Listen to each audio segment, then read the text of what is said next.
Today is Thursday, Parashat Lech Lecha. It's also the 11th day of Cheshvan, which is the yahrzeit, the memorial day for Rachel Imenu. Our matriarch Rachel Imenu passed on the same day as today, on the 11th of Cheshvan. She is known as the Mama Rachel, the Jewish mother. She represents motherhood also. Interestingly enough, today, the 11th of Cheshvan, is 41 days after the beginning of the year. Rosh Hashanah was exactly 41 days ago. If you take the word em, which means in Hebrew a mother, and you take the numerical value of em, of mother, it's exactly 41.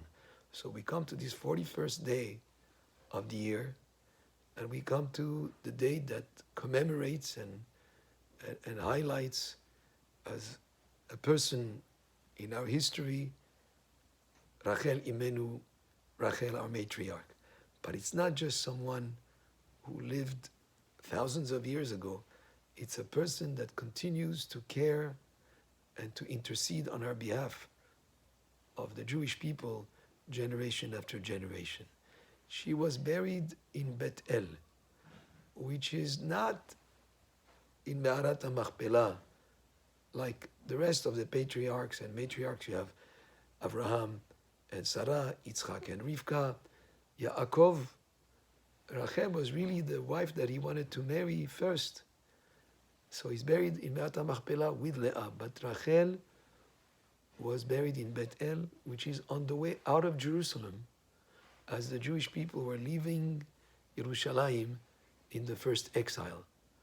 And according to the Midrash, Rachel was crying for her descendants who were sent in exile at the destruction of the temple.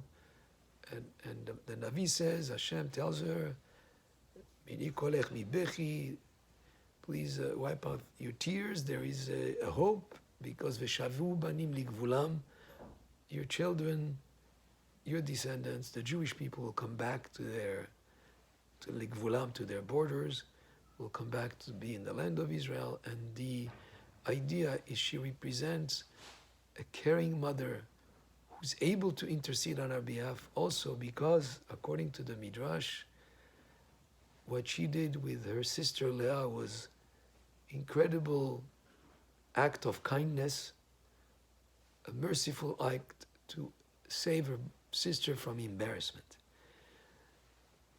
Yaakov Avinu planned to marry Rachel Imenu. Lavan, his future father-in-law, was a tricky guy who switched and put Leah instead of Rachel.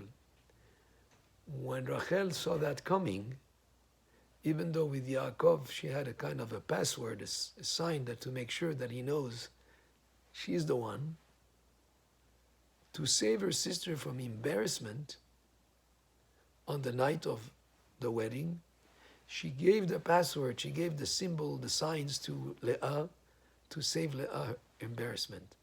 She went out of the way to sacrifice her own good as a person who was supposed to marry Yaakov, to protect and to save and to let her sister be the one. Yaakov, of course, had to work an extra 7 years, and he did marry also Rachel. So Rachel, in pleading on behalf of the Jewish people, according to the Midrash, tells Hashem,